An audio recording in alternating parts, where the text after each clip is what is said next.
Awareness is your first weapon, and yet it is the one thing most people forget to carry. In times of danger, when everything feels uncertain, when the next 72 hours hold the weight of the unknown, most people look outside. They look for signs, they look for clues, they look for something to hold on to in the outer world. But the truth is, the first and the greatest battle is not outside. It is inside. And the weapon that will decide whether you survive or collapse is awareness. Think about it for a moment. How do most people live their lives? They wake up, they go through routines, they repeat yesterday's patterns without thinking. They are not awake, they are moving like machines. When you ask them what they want, they hesitate. When you ask them why they do what they do, they have no answer. This is what I call autopilot living. And autopilot is the most dangerous state to be in when the world shakes. Because when danger comes, autopilot crashes. When the unexpected happens, autopilot cannot help you. It was designed for comfort, not for storms. God said the next 72 hours will be dangerous. Why do you think this warning came? To make you panic? No. It came to make you aware. It came to shake you out of autopilot. It came to say, wake up, look deeper, pay attention. Because most of the dangers that destroy people do not come from outside forces. They come from inside blindness. People are destroyed by what they don't see, by what they don't question, by what they ignore. And so the real danger for you in these next 72 hours is not the situation itself. It is the lack of awareness about the situation. It is moving without thinking. It is speaking without understanding. It is reacting without clarity. Awareness is not a luxury. It is not something spiritual you practice only when you have time. Awareness is survival. Awareness is strength. Awareness is freedom. To be aware is to take back control from the chaos. To be aware is to see reality as it is, not as fear paints it. When people panic, their vision narrows. They see only the problem, only the threat, only the storm. But awareness widens your vision. It allows you to see possibilities, to see options, to see opportunities that others miss. In times of danger, awareness is what separates the victim from the warrior. The victim says, I didn't see it coming. The warrior says, I saw the signs. I stayed awake. I was ready. Ask yourself now, how awake are you? How much of your life do you live with awareness? Do you notice the way your mind speaks to you? Do you observe the emotions that rise and fall within you? Or do you get carried away by every wave, every impulse, every distraction? Because if you live unaware, you are like someone walking in a battlefield with their eyes closed. Every step could be the last, and yet you keep moving blindly. That is not strength.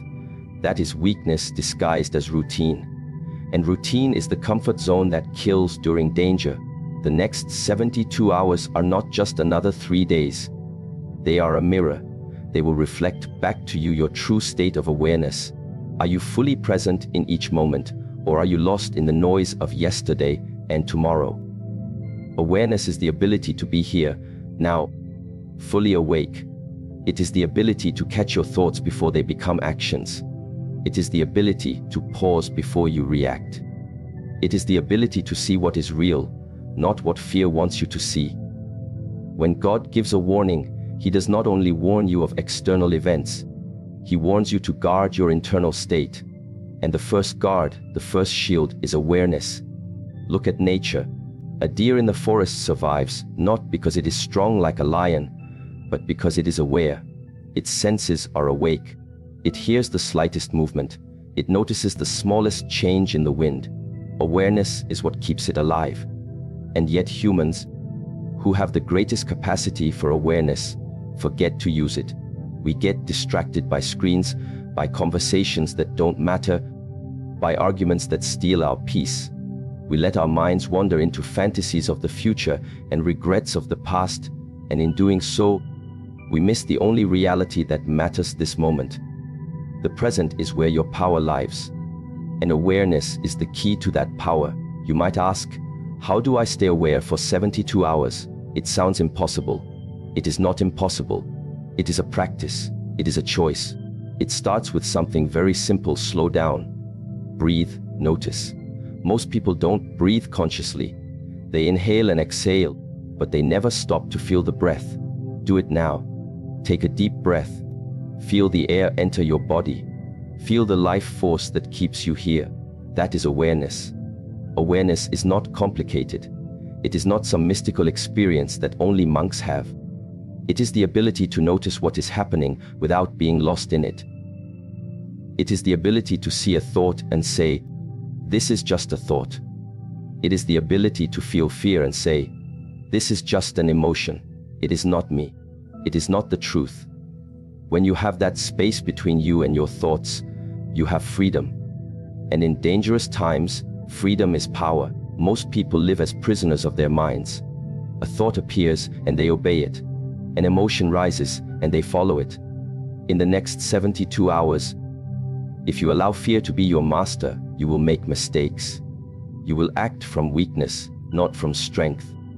But if you hold awareness as your first weapon, you will notice fear without being controlled by it. You will see panic without joining it. You will watch the storm without becoming the storm.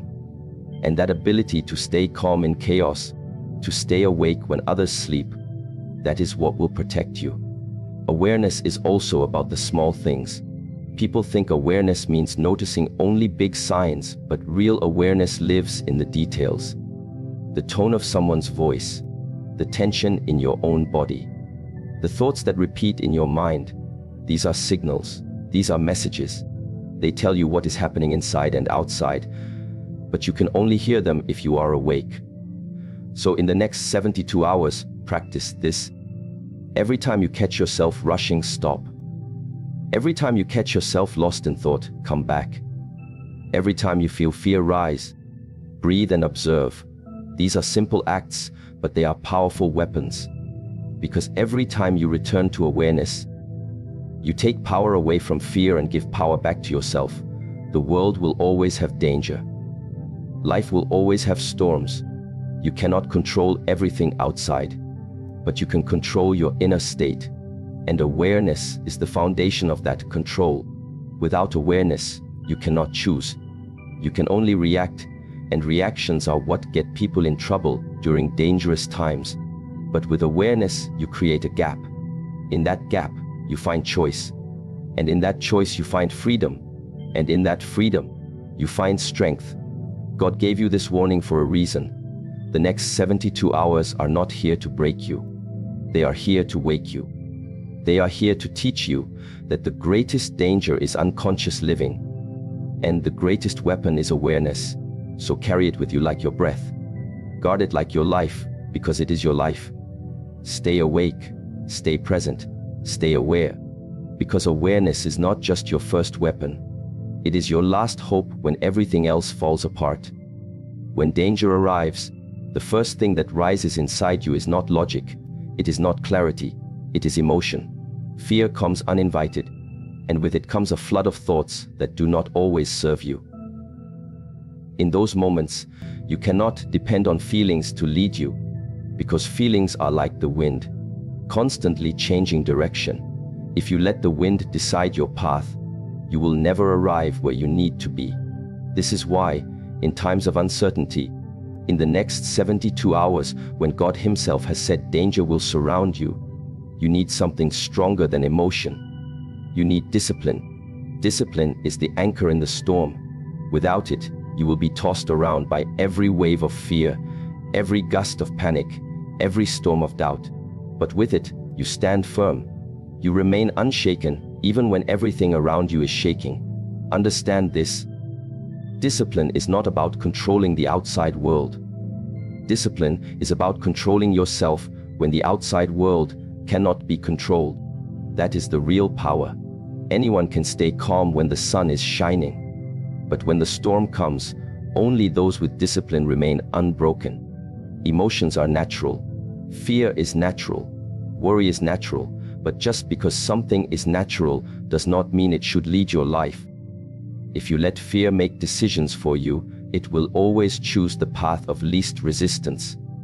It will tell you to run when you need to stand.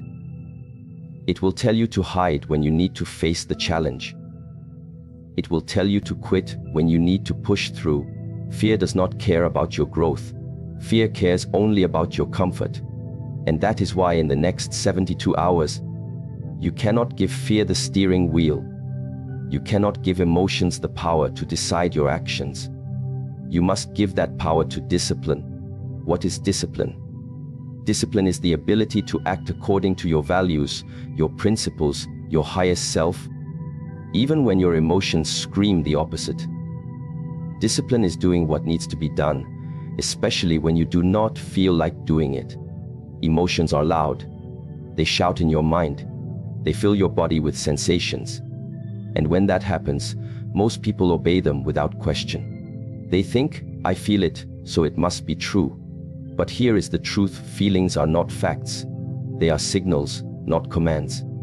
They are clouds in the sky, not the sky itself. They come and go. If you chase them, you will keep moving in circles. But discipline is the sky. It does not move with every cloud. It stays. In the next 72 hours, when danger whispers in your ear, your emotions will rise like waves. You will feel fear. You will feel doubt. You may feel anger, frustration, or even hopelessness. All of this is normal. But what is not acceptable is letting those feelings decide who you are. Because the moment you let emotions lead, you give away your power. You stop being the master of your mind, and you become its servant. And the mind, when driven by fear, is not a wise master. It will lead you into mistakes, into regrets, into weakness. Discipline is the antidote. Discipline is the voice that says, I hear you fear, I feel you doubt, but I will not obey you. Think of a warrior.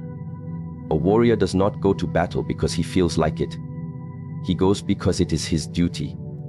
If he waited for the perfect emotional state, he would never fight. If he waited to feel no fear, he would never step forward. Courage is not the absence of fear. Courage is moving forward despite fear. And what makes that possible is discipline. Discipline is what keeps the warrior standing when his legs want to collapse. It is what keeps the mind focused when chaos tries to distract it. Discipline is the chain that binds your actions to your purpose, not to your feelings. Look around you. How many lives have been destroyed because someone acted on emotion instead of discipline? How many words have been spoken in anger that could never be taken back? How many decisions have been made in fear that led to regret?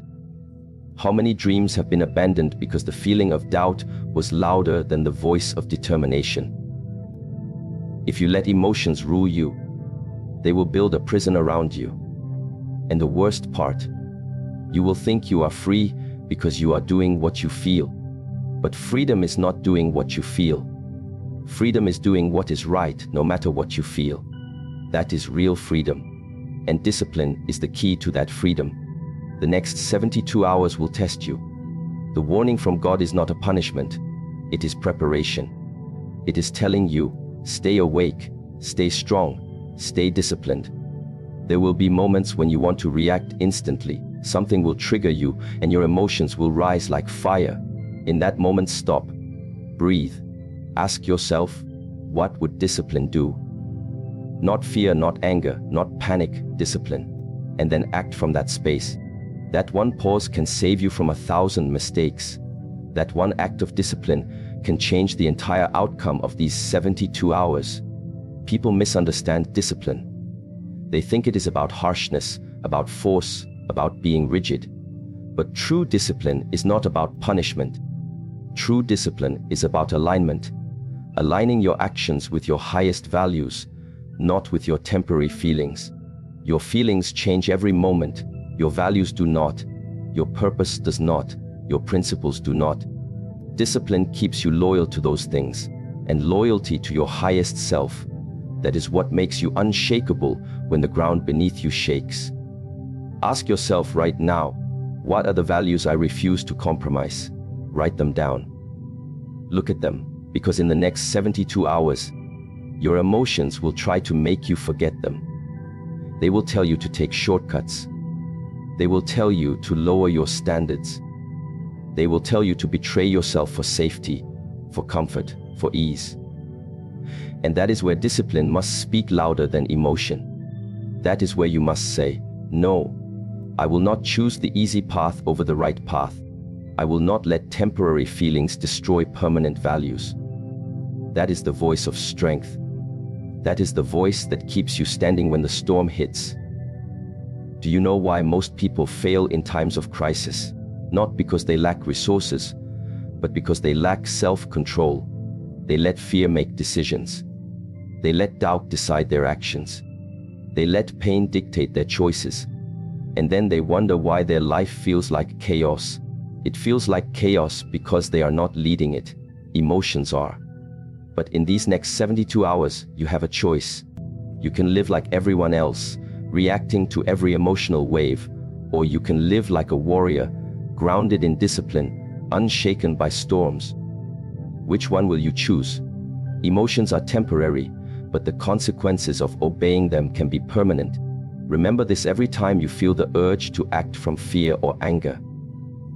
Is this decision aligned with my highest self?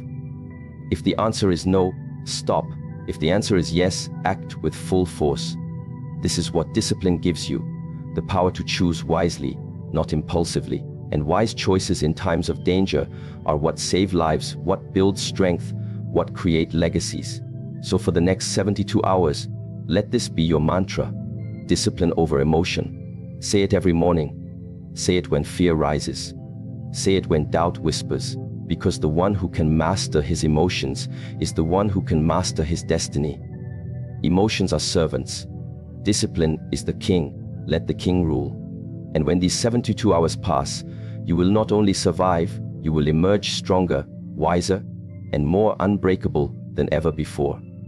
When danger is near, panic will always try to knock on the door of your mind. It comes dressed in urgency, shouting that you must act now, that you must do something, anything. Because time is running out. It tells you stories of what could go wrong.